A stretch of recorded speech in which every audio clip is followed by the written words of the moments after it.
اعوذ باللہ من الشیطان اللعین الرجیم بسم اللہ الرحمن الرحیم الحمد للہ رب العالمین والصلاة والسلام علی اشرف الانبیاء والمرسلین سیدنا الممجد بشیرنا المسدس نذیرنا المؤید المصطفى الامجد محمود الاحمد ابو القاسم محمد والصلاة والسلام على مظہر العجائب ومظہر الغضائب نقطۂ دائرۃ المطالب اسد اللہ غالب غالب علی کل غالب مطلوب کل طالب مولانا ابو ثقلین ابو الحسنین علی ابن ابی طالب وآلہ الطیبین الطاہرین المعصومین المظلومین انما یرید اللہ لیذہب عنہم الرجس وتطہرکم تطہیرا اللہم صلی علی محمد وآل محمد وما خلقت الجن والانس الا لیعبدون۔ حمد و ثنا اس خالق کائنات کے لیے جو ساری کائنات کا خلق کرنے والا ہے، اور ہم انسان اس کی بہترین تخلیق ہیں۔ اس لیے سورہ مبارکہ اعلیٰ میں ارشاد ہو رہا ہے یسبح اللہ الذی خلق فسوی الذی قدر فہدی، تسبیح کرو اپنے اس رب کے نام کی کہ جس نے تمہیں خلق کیا، الذی قدر فہدی، ہر نو کو پلک سے درست کر کے خلق کیا۔ پروردگار عالم جو ہے وہ خالق ہے ہم سب کا، اور ہم اس کے تخلیق ہیں، بہترین تخلیق ہے وہ تخلیق جس پر پروردگار عالم نازا ہے، فخر کرتا ہے۔ فتبارک اللہ احسن الخالقین۔ کیا بھول گئے سورہ مومنین کی وہ آیت جس میں ارشاد ہو رہا ہے کہ اللہ خالق الباری المصور لہ الاسماء الحسنی، وہ مصور ہے اور ہم چلتے پھرتے انسان جو ہیں وہ اس کی تخلیق ہیں۔ ایک ایک انسان اس کی تخلیق ہے، وہ مصور ہے۔ دنیا کے مصور کو آپ جانتے ہیں، اسے تصویر بنانے کے لیے جگہ چاہیے، کینوس چاہیے، سب سے بڑھ کر یہ کہ اسے روشنی چاہیے۔ اندھیرے میں کیا خاک تصویر بنائے گا؟ لیکن وہ ایسا مصور ہے، وہ جگہ میں بیٹھ کر نہیں، بطن مادر میں تصویر بناتا ہے، روشنی میں نہیں اندھیرے میں تصویر بناتا ہے، اور ایسی مکمل تصویر بناتا ہے، ایسی جامع تصویر بناتا ہے کہ دنیا کا انسان جو تصویر بنائے وہ نہ دیکھ سکے، نہ سن سکے، نہ بول سکے، مگر وہ جو تصویر بناتا ہے وہ دیکھ بھی سکتی ہے، سن بھی سکتی ہے، بول بھی سکتی ہے۔ بھی آپ بازار گئے، آپ کو ایک تصویر پسند آئی، آپ وہ تصویر لے آئے، اور لانے کے بعد آپ نے اپنے اسے گھر میں آویزاں کر لیا، لیکن اگر تصویر کو آپ کو باقی رکھنا ہے تو اسے بچانا ہوگا آگ سے۔ تصویر کو اگر باقی رکھنا ہے تو آپ کو بچانا ہوگا پانی سے، اس لیے کہ اگر آگ سے تصویر کو نہ بچائیں گے تو آگ اسے جلا دے گی، تصویر جل جائے گی۔ پانی سے اسے اگر نہ بچائیں گے تو آپ تصویر بہہ جائے گی۔ تصویر کو اگر باقی رکھنا ہے تو آپ کو بچانا ہوگا اسے ہوا سے، ورنہ تصویر دھندلا جائے گی۔ تصویر کو اگر باقی رکھنا ہے آپ کو تو اسے بچانا ہوگا مٹی سے، ورنہ تصویر مٹ جائے گی۔ یعنی آگ، ہوا، مٹی، پانی، یہ سب دشمن عناصر ہیں ایک دوسرے کے، لیکن کیا کہنے اس مالک کائنات کے، اس خالق کائنات کے، وہ ان دشمن عناصر کو ملا کے تصویر بناتا ہے، اور ایسی تصویر بناتا ہے کہ فتبارک اللہ احسن الخالقین، کہ اس کی بات اس پر فخر کرتا ہے۔ اور یہ اس کا احسان ہے کہ اس نے ہمیں بہترین رہبر عطا کیے، بہترین ہادی عطا کیے، بہترین رہنما عطا کیے، جو اس تک پہنچنے کا راستہ ہے، جو معرفت الہی کا ذریعہ ہے۔ اگر اس تک پہنچنا ہے تو پہلے ہمیں ان ائمہ معصومین کی معرفت حاصل کرنی ہوگی، جس کے لیے رسول فرما گئے، بڑی معتبر حدیث ہے رسول کی کہ میرے بعد میرے 12 خلفہ ہوں گے، میرے 12 خلفہ ہوں گے، میرے 12 ہادی ہوں گے، میرے 12 امام ہوں گے، 12 پیشوا ہوں گے۔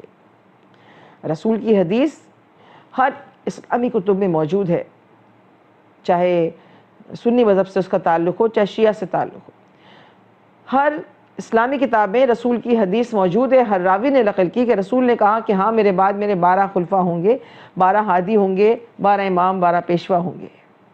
ہم یہ کہتے ہیں کہ یہ 12 ہادی یا 12 خلفاء جو رسول نے کہا یہ ہمارے وہی 12 امام ہیں جن کی ہم ہدایت کرتے ہیں، جن کی ہدایت پر عمل کرتے ہیں، جو ہمارے لیے معرفت انسانی کا ذریعہ ہیں۔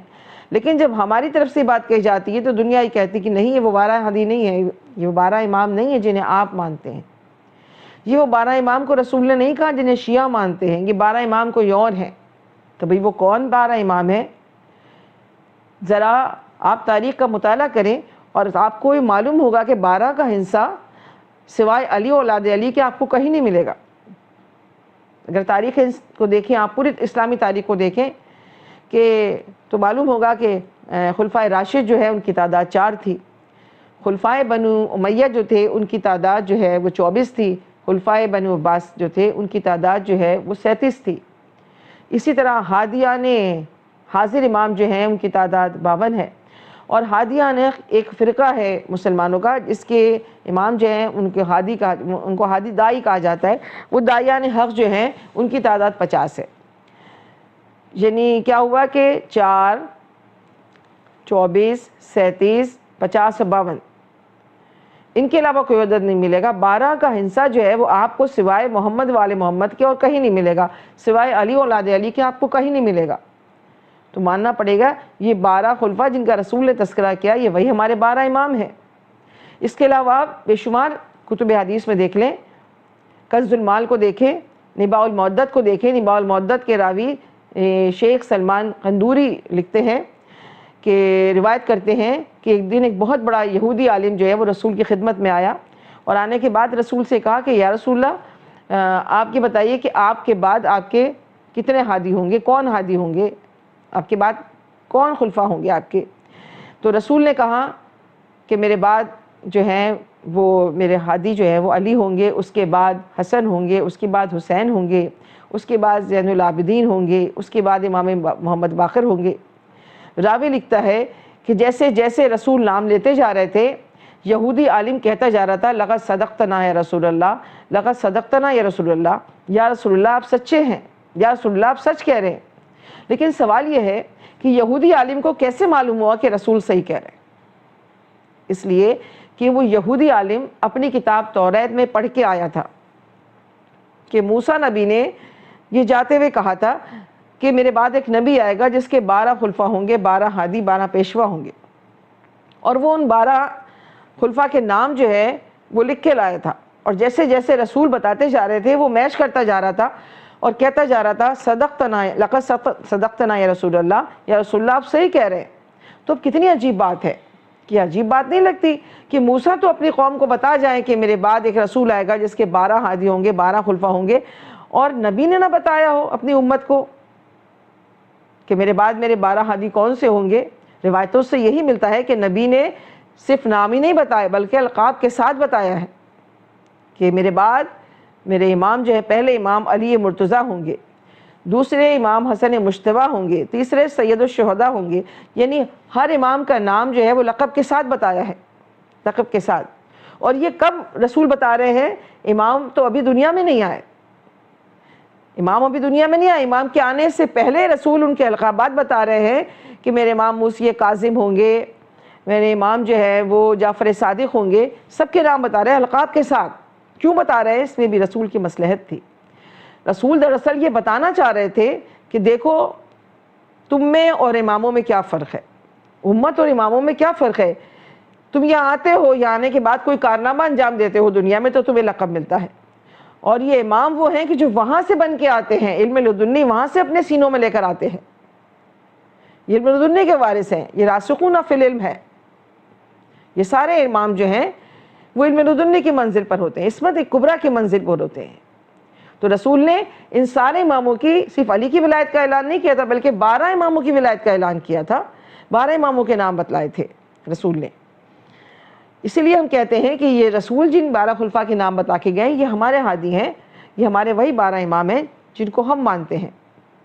اور یہ امام وہ امام تھے کہ ان میں سے کسی امام سے جب کوئی حدیث پوچھی جاتی تھی تو وہ صرف اپنا نام لے کر نہیں بناتے تھے بلکہ پوری سند کے ساتھ بتاتے تھے، چاہے وہ امام جعفر صادق ہوں، چاہے وہ امام علی رضا ہوں، جن سے بھی جب لوگوں نے سوال کیا ہے کہ مولا کوئی حدیث ارشاد فرما دیجئے، جیسے کہ امام علی رضا علیہ السلام جب نیشا پور میں آئے تھے، مدینے سے نیشا پور میں آئے تھے، تو لوگوں نے آپ سے پوچھا تھا، امام احمد حنبل لکھتے ہیں جب امام نیشا پور میں آئے تو لوگوں نے پوچھا کہ مولا کوئی حدیث بیان کیجئے، تو مولا نے حدیث سے پہلے ایک سلسلہ بیان کیا، سند بیان کی۔ مولا نے کہا میں سند کے ساتھ حدیث بیان کروں گا، شرط تھی امام کی کہ سند کے ساتھ بیان کروں گا۔ امام کہتے تھے میں نے سنا اپنے والد مسیح کاظم سے، انہوں نے سنا اپنے والد جعفر صادق سے، اپنے بابا جعفر صادق سے، انہوں نے سنا اپنے بابا امام محمد باقر سے، انہوں نے سنا اپنے بابا زین العابدین سے، امام زین العابدین نے سنا امام حسین سے، امام حسین نے سنا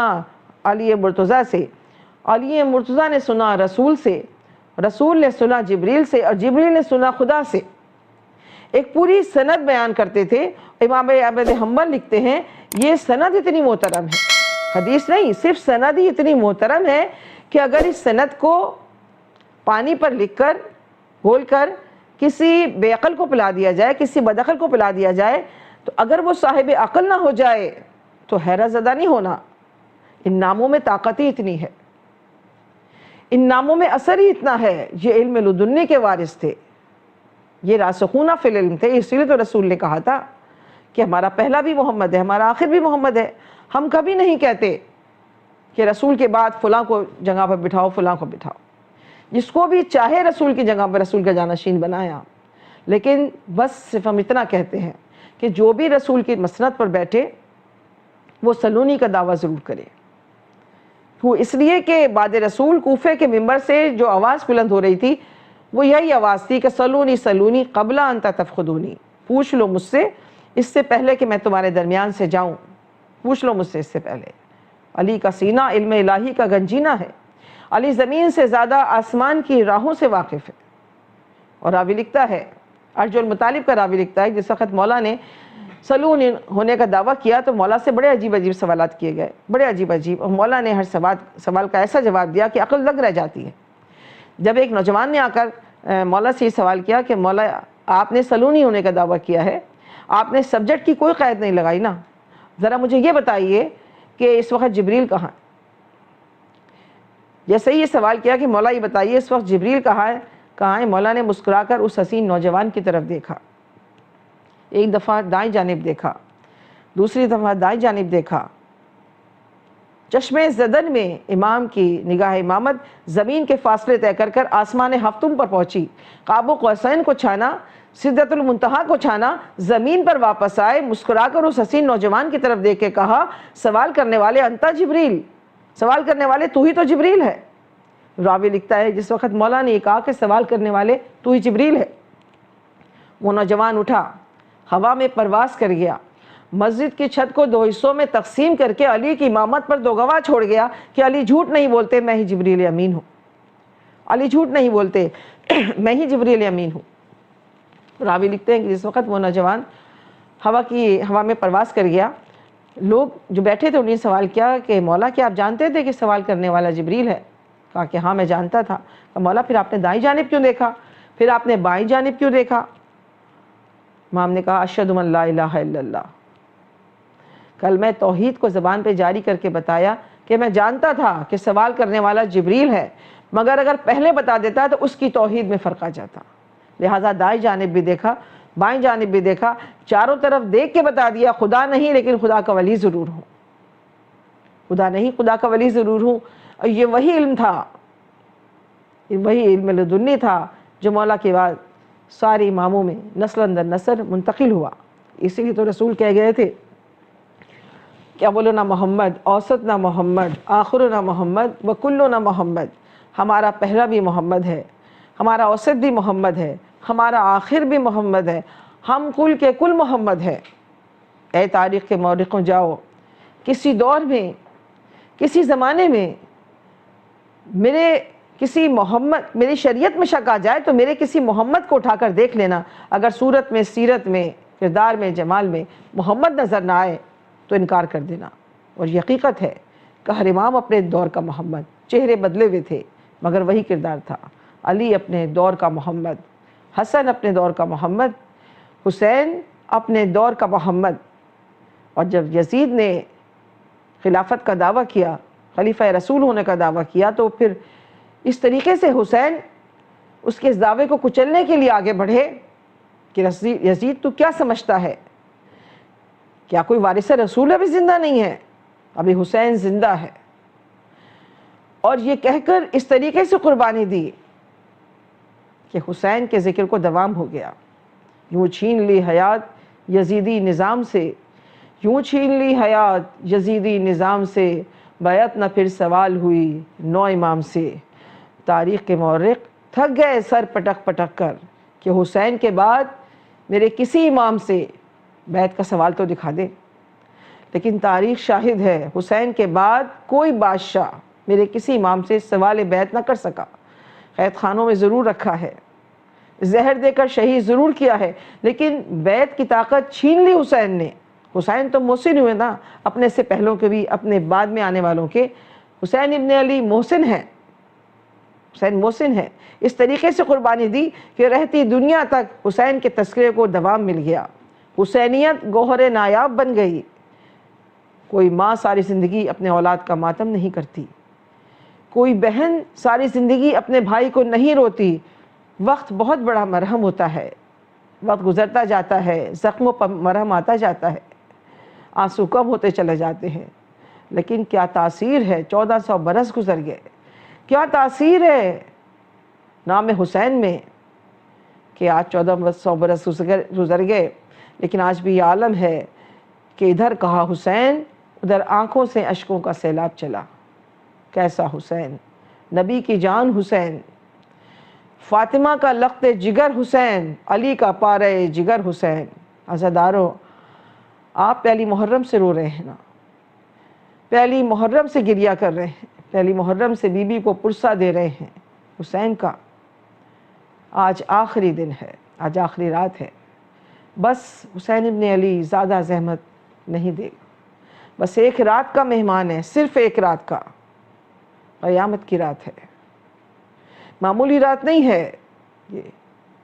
امام ارشاد فرماتے ہیں صادق آل محمد کہ جو آنکھ آج کی رات روئے گی وہ قیامت میں نہ روئے گی، لہٰذا آج کی رات آہو بکا میں صرف کرے، آج کی رات دعا مانگیں کہ آج کی رات ہمارے آنسو نہ تھمنے پائے، پوری رات گریہ و بکا میں گزاریں اور دعا کریں خداوندہ ہمارے یہ آنسو، ہمارا یہ گریہ، ہماری یہ بکا بارگاہ الہی میں، بارگاہ حسینی میں قبول فرمائے۔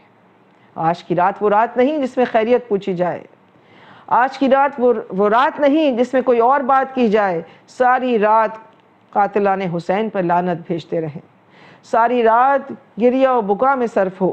اس لیے کہ امام کہتے ہیں کہ چاہنے والوں ہمارا تو کوئی بچہ ہی نہیں، جو کچھ ہو وہ تم ہی ہو۔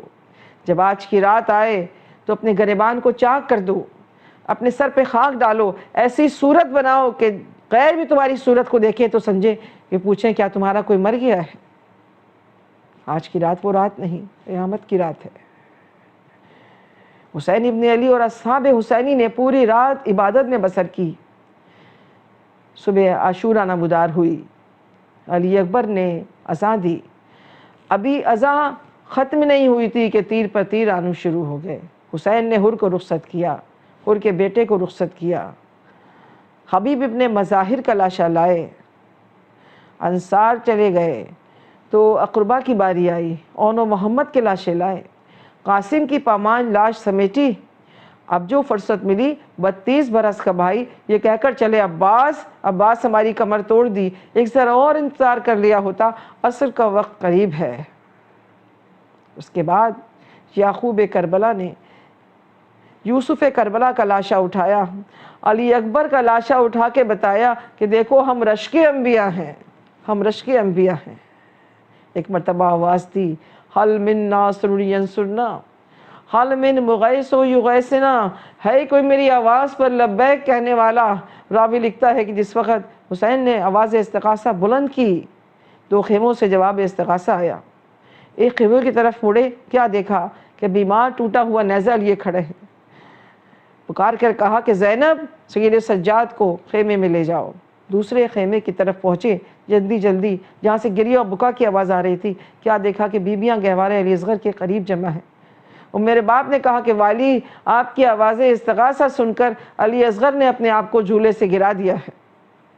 کہا لاؤ علی اصغر کو ہمیں دو، شاید ہم علی اصغر کی پیاس بجھا لائیں۔ ظالم ضرور ہے مگر شاید ان میں کوئی صاحب اولاد بھی ہو، علی اصغر کی پیاس دے کر علی اصغر پر رحم آ جائے۔ میرے باپ نے علی اصغر کو دیا، حسین نے علی اصغر کو لیا، زمین پر ایک سفید کپڑا بچھایا، علی اصغر کو اس میں لپیٹ کے اس طرح روئے جیسے کوئی میت کفنا کے روتا ہے۔ اجرکم اللہ لے کر چلے، میدان میں آئے۔ ایک مرتبہ فوج کوفہ و شام کی طرف دیکھ کے کہا کہ اے فوج اشقیا، یہ میرا پیاسا بچہ، اے فوج اشقیا یہ میرا ششماہا بچہ، اے فوج اشقیا تمہاری نظر میں اگر میں خطا کار ہوں تو اس معصوم بچے نے کیا قصور کیا ہے؟ اس کی ماں کا دودھ خشک ہو گیا ہے، اسے ایک گھونٹ پانی پلا دو۔ لیکن جب کسی پر اثر نہ ہوا تو حسین نے علی اصغر کو زمین پر لٹا دیا۔ کہا علی اصغر اب تم اپنی پیاس کا اظہار کر دو۔ علی اصغر نے سوکھی ہوئی زبان ہونٹوں پہ پھیری۔ اللہ اکبر، سوکھی ہوئی زبان ہونٹوں پر پھیرنا تھا کہ ایک مرتبہ فوج کوفہ و شام میں تلاطم ہو گیا۔